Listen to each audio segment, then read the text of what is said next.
Hey, what's going on, everyone? Thank you for coming to watch. So, we've got you guys an update on a massive multi-day severe weather outbreak that's currently underway across the central United States. We have a lot to go over in this video, as we do have a very dangerous setup with 2 days of very intense severe weather for your Memorial Day weekend. We have a lot of severe weather to go through in just, once again, in the next 2 days.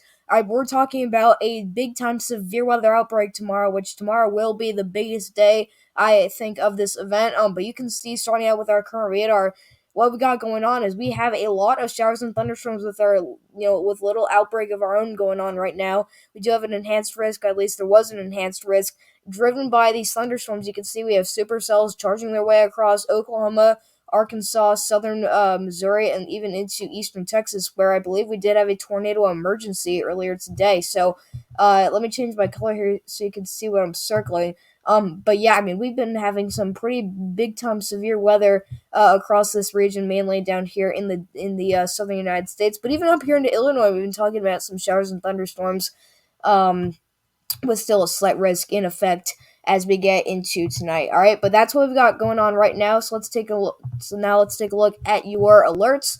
All right, and as you can see, we have a lot of stuff going on down there in the southern United States. In this pink shade, this pinkish purple shade, you have a very widespread severe thunderstorm watch going all the way up from really the St. Louis area, going into a little bit of western Illinois, but that goes all the way down through southern Missouri into western portions of Arkansas. This also does include southern Arkansas. You've got portions of northwestern Mississippi, southeastern Oklahoma, and northeastern Texas all included in that. You have a little bunch of severe thunderstorm warnings included, also with a tornado warning in northeastern Texas right there. So it's one of those supercells where some of these just bunches of supercells that are charging their way across this region, and they are producing severe limits. And sometimes we've been talking about tornadoes today. Sometimes we've been talking about extremely large damaging hail, or both.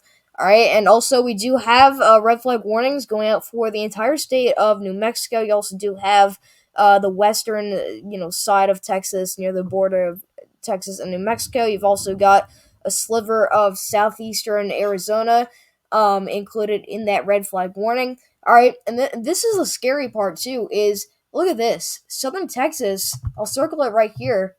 We haven't seen these in a long time, and it's good. But we just saw them again today. Excessive heat warnings. All right, they are back, and it's for Southern Texas this time. Starting out with the excessive heat. We've been talking about temperatures that could have reached over 110 degrees today, and it's May. Okay, that is that's insane. Okay, that's flat out insane. It's not supposed to be 110 degrees in May. Okay, that's completely unheard of. All right, but it's just absolutely amazing how insane this warm sector is, and just how intense this warm front, this warm, this warm boundary of warm air has been. And the core of it down here in the southern United States is just so intense that they have to issue those excessive heat warnings. But it's just amazing how early we're getting off to an insane start here with our heat. That's definitely something to make mention of. You also do have some flood watches going out for portions of western Tennessee. You got northern Mississippi, and also portions of northeastern Arkansas in that green shade.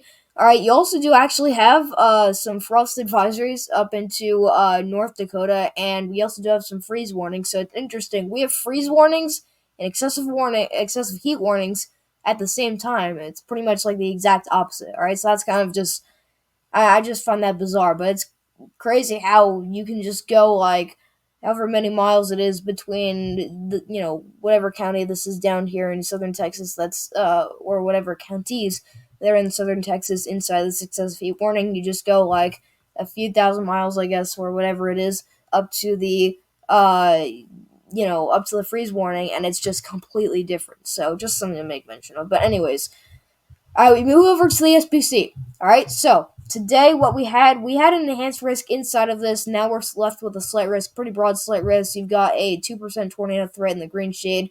Wind threat, you're up to a 15% risk. In the hail threat, also a 15% risk, with a hatched risk noted in the shaded area. All right, day 2, you have a moderate risk screaming in your face. All right, this was newly added. This was added pretty much throughout the afternoon today, or sometime in the afternoon today, I should say. That's when it was added. Okay, we went upgraded to an enhanced risk to a moderate risk of severe weather, and this is going out for central Oklahoma and southern Kansas. Okay, there's been a lot of hype going on with this severe weather event, just this SPC, update in general, and I believe it because look how broad this moderate risk is. I can tell you, I do think tomorrow there is a chance, and it's a good chance. Okay, there is a decent chance that this will get upgraded to a high level 5 out of 5 risk for severe weather. I think there's a slight chance. Okay, and I'm not saying it's certainly going to happen, but I just think that there's a chance tomorrow where we're all going to wake up and we're going to be looking at a pink shade in there. All right, and if I were to draw it before even looking at any models, okay, this is probably something that I shouldn't be doing, but just to give it to you guys, I guess. Okay, if I were to draw a high risk, I would probably do it somewhere in here. All right, I would put it really on the southeastern border of the moderate risk and the enhanced risk. I would put it right in there. So if this were to get an upgrade to a high risk, it would probably spread out the moderate risk a little bit farther into Oklahoma, maybe into extreme northern Texas a little bit, but definitely more into Kansas and even into Missouri. All right, I do think it could be in that general area where we may end up seeing a high risk. And obviously, we could certainly not. Okay, but I just think that there is a very real chance that we could end up with a high risk tomorrow. We're just going to have to see what happens. All right, but we have a total population of just under 4.5 million people in this moderate level 4 to 5 risk. That includes Oklahoma City, Oklahoma, Tulsa, Oklahoma, Wichita, Kansas, Norman, Oklahoma, and Lawton, Oklahoma. All right.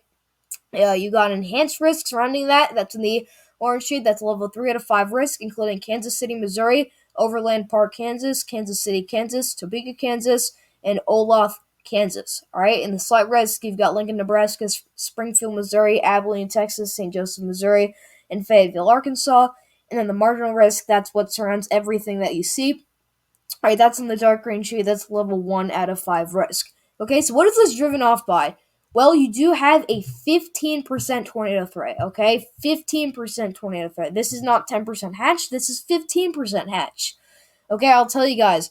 Just looking at this tells you that we're probably going to be talking about long track to potentially violent tornadoes tomorrow across this region. So this is going to be pretty much it looks like this is going to be a regional tornado outbreak that we're going to be dealing with. But we have a 15% tornado threat, which is also hatched, which means that there is a significant chance of seeing a EF2 to EF5 tornado within 25 miles of a given location. So the 15% tornado threat is in this red shade here. You got Oklahoma City, Oklahoma, Tulsa, Oklahoma, Wichita, Kansas, Norman, Oklahoma, and Lawton, Oklahoma. You also do have a 10% hatch tornado threat surrounding that. That's in the yellow shade. That's Wichita Falls, Texas, Broken Arrow, Oklahoma, Salina, Kansas, Emporia, Kansas, and Dodge City, Kansas. So I'm telling you guys, you're noting a lot of familiar names if you're out in this region, but a lot of populated cities, okay? There are actually some big-time cities, including Oklahoma City, Tulsa, Wichita, Dodge City, Broken Arrow, not really, but Emporia, Salina, Wichita Falls. I mean, there are quite a few cities and areas that are densely populated inside these very high-risk areas for tornadoes. So that's why this is going to be an incredibly dangerous day if not everyone is prepared and not everyone just knows about the dangerous situation that they're going to be in tomorrow in this region, right? But you do have the 5%, the 2% surrounding all of this. That's in 5% in the brown shade, 2% is in the green shade, all right? So you also do have a 45% chance of seeing damage and wind gusts within 25 miles of a given location. All right, that's a high-end moderate risk that we're talking about so far. 15% tornado and 15% tornado and 45% wind so far is a high-end moderate risk. All right, but you do have a 45% chance of seeing damage and wind gusts inside of this pink shade. That's including portions of southeastern Kansas, does include a little bit of western Missouri. All right, but a very, very little bit. I mean, you can still zoom in. That's the only tiny sliver of western Missouri that you've got included in that. All right, that is hatched, which means that there is a significant chance for damage wind gusts. All right, outside of that, let me get back to that. Outside of that, you're in the 30% risk. Hold on, what just happened? There we go. Outside of that, you're in the 30% risk. That's in the red shade. Okay, that is including Kansas City, Missouri, Overland Park, Kansas, Kansas City, Kansas, Topeka, Kansas, and Olaf, Kansas. Forgot to mention the 45% chance includes Wichita, Kansas, Joplin, Missouri, Salina, Kansas, Hutchinson, Kansas, and Bartlesville, Oklahoma. All right, some cities that were scarred by tornadoes earlier in the month. Actually, just in a matter of days. I think it was just days ago where some of these areas have been hit by tornadoes. Okay, it's just so rapid and so frequent that we get these severe weather outbreaks in these regions just within this massive stretch of severe weather that we've been talking about. That familiar names are starting to come up that have been hit by strong, and some of these names have been at least near violent tornadoes. Okay, so it's just very scary to see this same situation looking to be unfolding again here across the same similar region. But you got the 15% chance in the yellow shade and a 5% chance in the brown shade. There also is a secondary, two other secondary chances here with 5% to see damage wind gusts. That's going out for really just the far eastern end of Mississippi down through Alabama and into southeastern Georgia. And then you also do have this little chance up here into the interior northeast. Okay, and then finally, damaging hail look, you're up to a 30% hatched. Okay, so you have a 30% chance for seeing damaging large hail within 25 miles of a given location. That includes portions of northern Oklahoma into southern Kansas. You also got a little bit more of western Missouri included in that. That includes Oklahoma City, Oklahoma, Kansas City, Missouri, Tulsa, Oklahoma, Wichita, Kansas, and Overland Park, Kansas. Okay, that is also included in the hatch risk, which means that there's a significant chance or just a 10% or greater probability of 2-inch in diameter or larger hail. Okay, and then you also do have a 15% chance, I think I made mention of that, and a 5% chance in the brown shade. Okay, so that is pretty much what I would call a mid to high end moderate risk. And that kind of backs up just that there is a pretty real chance that we could get a high risk tomorrow. And I should probably stop saying this, just that there is a chance, but I just want to let you guys know that it's not like we're ignoring the chance that there is. I mean, I just want to bring the point home that there is a very real chance that this could get upgraded to a high risk tomorrow. We're just gonna have to wait it out and see. Okay, but that's what we've got at the moment, and we're just gonna have to see what happens as we get through the night and then into the next SBC update. All right. So what happens after that? Well, we have another day of severe weather in our hands, and we have another enhanced risk. Okay, we have another enhanced risk going out for a big section of central and southern Illinois. My friend David does weather. Go subscribe to him. He is included in this enhanced risk, so he'll probably be doing some in the field coverage of the severe weather, and just filming everything that happens at his house. All right, but you can see we also have a portion of southern Indiana and western Kentucky included in that enhanced risk. You also do have portions of eastern Missouri included in that risk. All right, that's level 3 out of 5 risk. That includes Indianapolis, Indiana, St. Louis, Missouri, Louisville, Kentucky, Springfield, Illinois, and Evansville, Indiana. All right, you also do have a slight risk in the yellow shade. That's level 2 out of 5 risk for the surrounding areas. And then in the marginal risk, that is a level 1 out of 5 risk in the dark green shade. Probabilistically, all right, you have a 30% chance to see a severe thunderstorm, or at least a thunderstorm that is severe warned inside of this red shaded area, and then in the 15%, that's where you have a 15% chance, and then you have a 5% chance in the brown shade. All right, do I think that this could get upgraded? Well, I definitely think it's possible. We're gonna have to see if this spreads out a little bit more. I think this enhanced risk to definitely shift farther south, or actually not shift, but more extend farther south. And I think if that happened, then we would definitely have a higher chance of getting to a moderate risk. We just got to see, obviously, model agreement, and just we got to get our information backed up by the models. But yeah, I think that's definitely not out of the question. But it's kind of just a question mark at the point. But I do think by tomorrow we'll have a little bit of a better understanding of what we're going to be looking at once this gets to day 1. All right.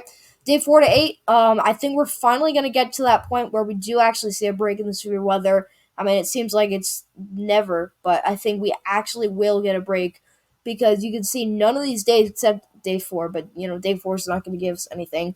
but none of these days have the predictability too low, meaning that there's not like not enough, I don't know how to put it. There's not. It's like too far out to really predict that well. It's just that the potential for severe weather is too low that they can't issue any 15% or 30% outlook. All right.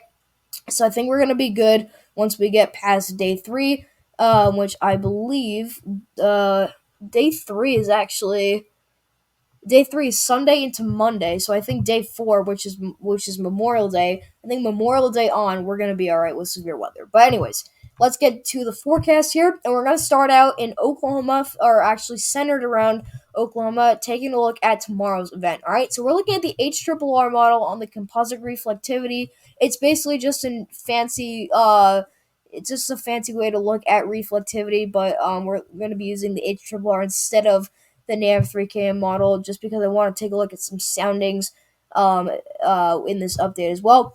All right, but let's get this started. So you can see this is the leftovers of this event that we've got going on right now. I mean, you can see, this is what we're talking about with that enhanced risk. We have a big line of storms that's moving their way across portions of northeastern Texas, going into Arkansas, into southeastern Oklahoma. This does go up into Missouri and even into Illinois. So we have a very large and just, broad area that is under the gun for severe weather getting into the rest of tonight. Okay, so this finally starts to clear up by tomorrow, and at this point the atmosphere is just ready to explode. Okay, it's very quiet out here. It's the quiet before the storm. You're waking up to a probably what will be a sunny and very, very sticky, moist, and just disgusting morning. Anybody out there in the south central United States. Okay, this is your surface low that's up in the up behind that cold front. Okay, you can see it's bringing some light rain and some maybe even some mountains up into Wyoming. Okay, but once this dry line gets going, once this warm sector gets going, we're gonna see a line of storms start to develop right here, which is basically where that cold front is, and that's basically the setup that we've got going into tomorrow. Now we creep into the afternoon hours, and where is our where's initiation? All right, and there it is. Okay, boom, you already see it. Just these little showers. Okay, these little showers starting to streak over portions of western Kansas and central Oklahoma. Boom, the next hour, they are full-blown monster supercells. This one, the HRRR is already going for two, major supercells riding through Norman and Oklahoma City, Oklahoma. That's going to be in the late afternoon to early evening hours, which, that's basically what I would say for tomorrow. But man, we just started with a bang in Oklahoma, and we'll take a look at astounding here just to take a look at what we've got going on with this storm at least.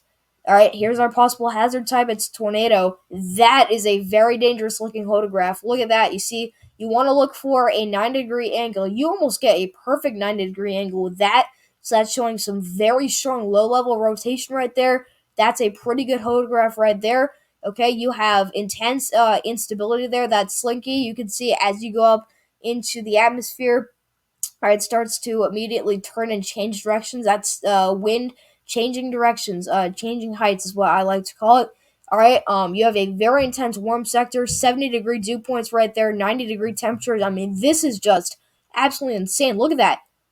Look at the instability, guys. Just, how the wind changes direction as you go up in the atmosphere. This is a sounding that I would be very concerned about. So it does look like we're going to get a one or two intense supercells to start out the day tomorrow in central Oklahoma near Norman and Oklahoma City. But that's just the beginning of our event. And boom, we get even more activity out there as we get later into the daytime hours. And then this starts to grow and continue, and we get more discrete supercell. We'll take a look at another sounding here. And here we go, PDS tornado. So now we have even more extreme low-level rotation. Okay, you can still see we have that 90-degree angle, and then we have a little kind of curvature here. You want to look for the 90-degree. Actually, I don't know if I explained this in the last one, but what you want to look at here is, I'll show you. You want to look at a 90-degree angle right into here. You want to look for this 90-degree angle. You have that there, okay, and then you have this curvature. That is that's pretty textbook. All right, so this would be a very elongated photograph. very intense, very intense low level rotation. That is something that's very scary to see. Okay, this instability is just off the charts. As soon as you go up in the atmosphere, you immediately get that juicy cape, that moist layer. Okay, as soon as you get into a little bit into the atmosphere, there you go. All right, and the temperature, the dew points, it's unreal. The temperature, it's tropical, like it's 79 degrees.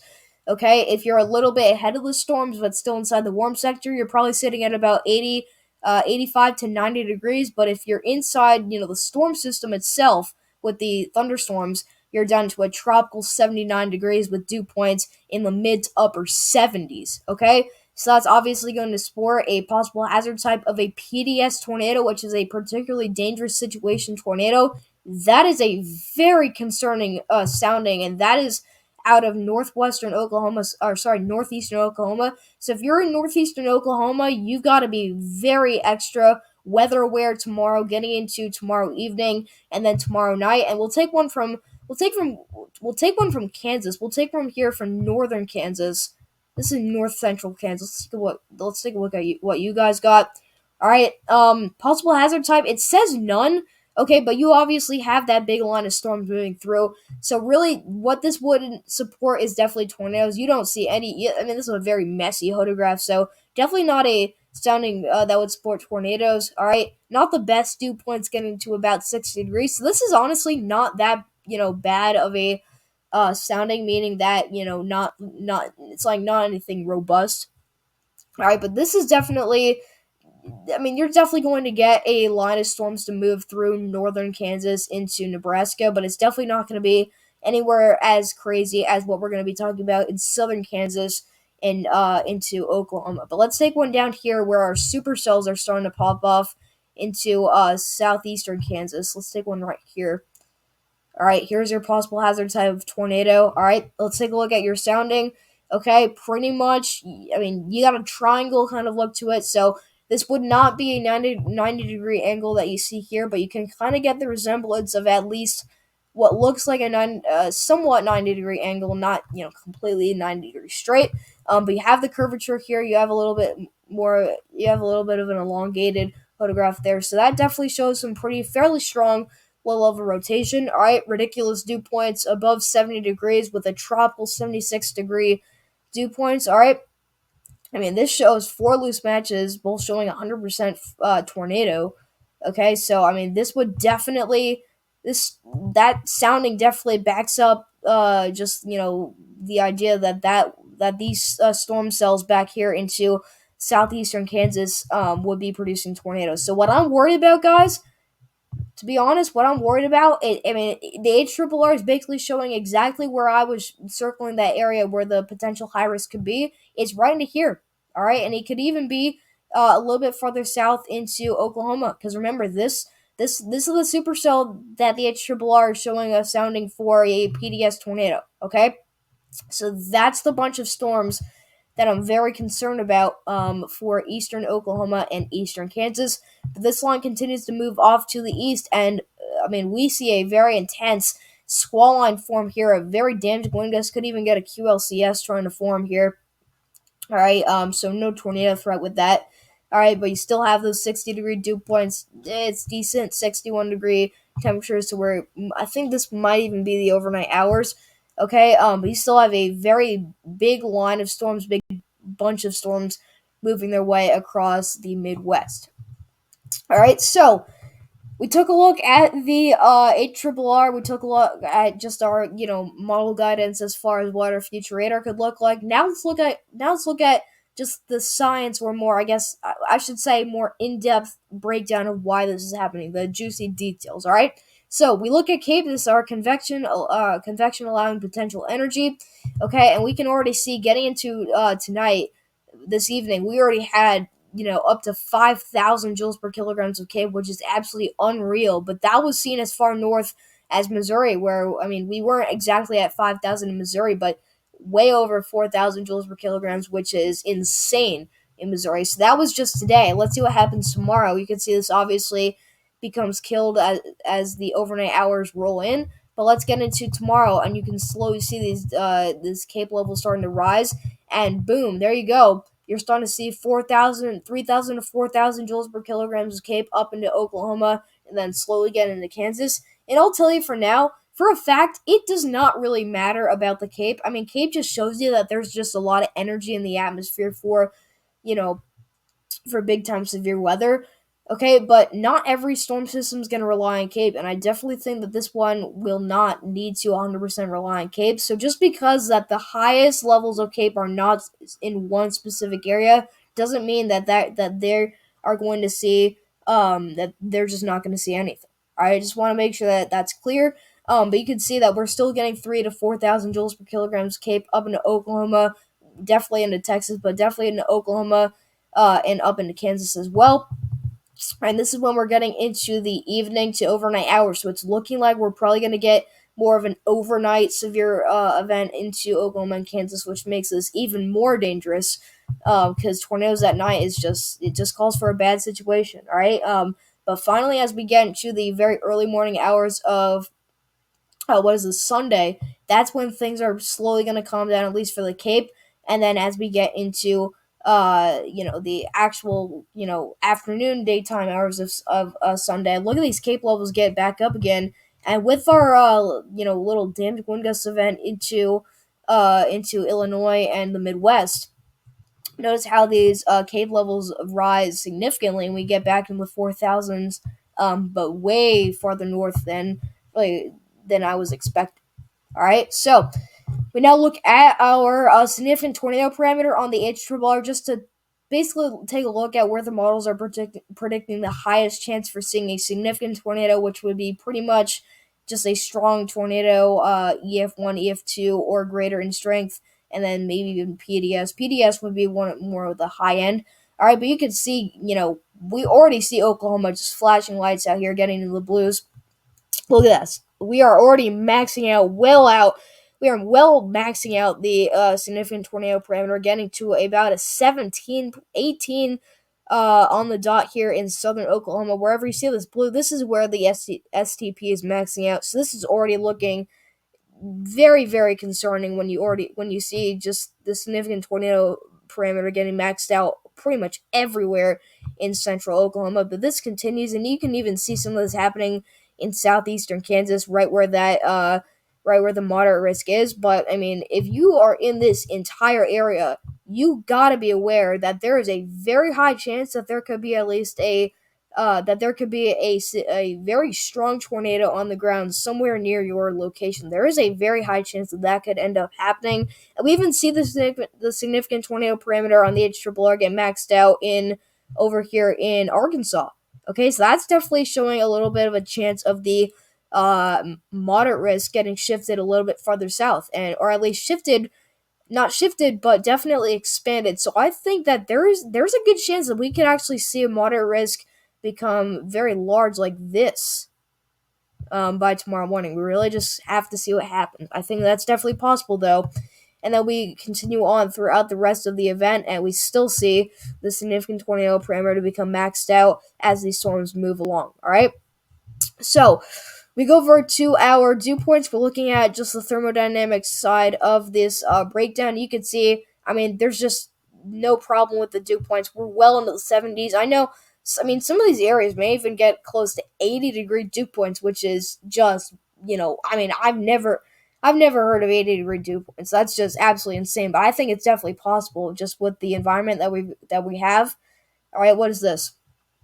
I think I'm on 77-degree dew points shown by a model. Okay, that is it's just crazy. It's almost unheard of, guys. I mean, but this warm sector is so monstrous that we don't really need to look at this to prove that we're going to get severe weather. We know, based off of everything that we've looked at. I mean, you can just tell that this is going to be an absolutely massive severe weather outbreak. But this warm sector is monstrous, and this warm sector is not going to slow down this storm one bit. And there's just so much juice in the atmosphere that these storms are just going to absolutely explode with these dew points well into the 70s. All right, so what's going to be happening into the future of this severe weather event? Well, We talked about that enhanced risk day 3. Well, here it comes, and it looks like you're gonna have a very large line of storms that's gonna sweep its way across the region, and I think it's gonna be producing some very damaging wind gusts, but some prefrontal supercells out ahead of this storm, this line of storms, and also even some, embedded supercells in the line of storms already. I think they could go on to produce tornadoes, and in fact, if you look at NATOcast, which is basically like a um oh gosh, I forgot exactly what it is, but it basically predicts future SPC runs, and they actually have southeastern Illinois including a very very high, almost like, I mean, I don't know exactly what scale they go by. All right, but a high end tornado threat for southeastern Illinois. So that just shows you the real chance of tornadoes tomorrow, and I mean, you can see these discrete supercells. I mean, these prefrontal supercells, some of these will definitely have the chance to go on to produce tornadoes. In fact, we'll get a sounding just to see if we get anything. We might not. Here we go. We get that tornado, and we do. There, look at that. We have an elongated photograph. We have pretty close to a 90-degree angle there, so that is a decent photograph for tornadoes. We have plenty of instability. That's a pretty good looking slinky there. 70-degree dew points, 73-degree temperatures. I mean, that we're gonna get tornadoes in Illinois. All right, I'm sure of it. And then this really does form. Wow, that forms a very intense line of storms. And look at this. You could almost have, you could have potentially a derecho form actually out here in southern Illinois. We're going to talk about strong winds tomorrow that you've got to be careful about. So, guys, I mean, this is so incredibly dangerous. Sorry, not tomorrow, but rather into Sunday is what we're going to talk about. So, I'm going to try to get an update in for you guys on this tomorrow for Sunday. Okay, but I think Sunday's event is going to be very intense, and we're gonna have to talk about tornadoes and damage wind gusts. It just looks very, very intense to me. All right, so finally, for the last part of the update, we finally got our 2024 Atlantic hurricane season outlook by NOAA, and I've been waiting for this thing to come out for months now, and it finally did.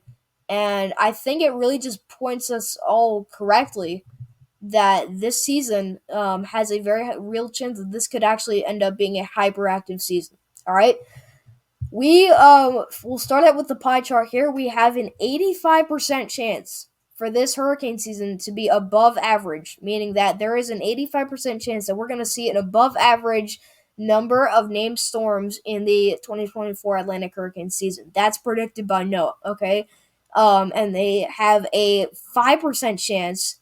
They think that there's a 5% chance that we're going to see a below normal season, which is just incredible. Okay? I mean, it's just crazy that they think that there's only a 5% chance that we're going to get a below normal season. Okay? 10% chance that we're going to get a near normal season. So basically what they're saying is that there is an 85% chance that we are not going to see a below normal or a normal hurricane season. All right, so I just think that is absolutely bizarre. But let's get to the named storms, hurricanes, and major hurricanes. We'll start with named storms. They are expecting 17 to 25 named storms. The upper end of that list would be considered borderline hyperactive. Okay, and for hurricanes, they're expecting a whopping 8 to 13 hurricanes. I mean, that's just crazy. Imagine having 13 hurricanes in one hurricane season. I mean, that's crazy. That is just absolutely insane. That's including 4 to 7 major hurricanes.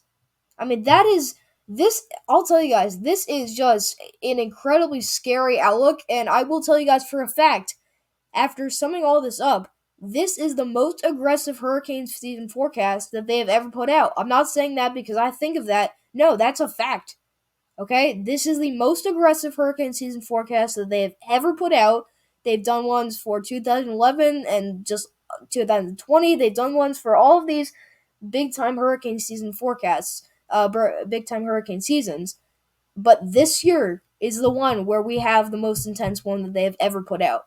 Okay, so that just shows you that we really have a concerningly high chance that we could see numbers that could stack up to those historic seasons that we've seen in the past. All right, so that's just that is a very, very scary thing to look at. But yeah, that's what they issued. I believe that they issued that yesterday. All right, but we do actually have something to make mention of in the Atlantic. We do have a tropical wave that's making its way across the southwestern Atlantic, or at least a broad area of low pressure. All right, and just to show this, there is a 10% chance of this forming into a tropical storm. So, what does this show? Well, it is in an area of low pressure located about 500 miles southwest of Bermuda. It is producing disorganized showers and thunderstorms. This is expected to move northeastward during the next day or two, and development into a tropical or subtropical cyclone appears unlikely due to unfavorable environmental conditions. So no, this is almost 90. I can guarantee that this will not form into a tropical storm, but there is a 10% chance within the next 7 days. But I'm telling you guys, it's May, and we're already seeing these small chances come and go. And I just think it's like a hot tub out there in the Atlantic. And by June, by the start of hurricane season, things are going to explode. And by the peak of hurricane season, we're going to really know how bad the season is going to be. But just to leave on a important note, I think that's just something to make mention of, just because pretty much everybody, even Noah, is all agreeing. Everybody's agreeing. Everybody, I'll tell you, everybody I've watched with their hurricane forecast, nobody has issued a forecast that at least I've seen. Nobody's issued a forecast that is going out for a normal or even a below normal season. So it looks like we're gearing up for what could be a hyperactive Atlantic hurricane season. All right, so that's all I got for you guys. Thank you so much for coming to watch. I'll see you guys in the next video. So don't be scared, be prepared. I'll try and post as many updates as you can on my community tab of important severe weather, alerts and just, things to make mention of on my community tab. But you gotta be prepared, guys, for tomorrow. Tomorrow's event is gonna be so incredibly dangerous. If not every single person out in Oklahoma and Kansas and everywhere else is, if not everybody's aware of the situation, that there could honestly be injuries and deaths within these tornadoes. All right, so don't be scared, be prepared. I'll see you guys in the next video, and I'll thank you for coming to watch.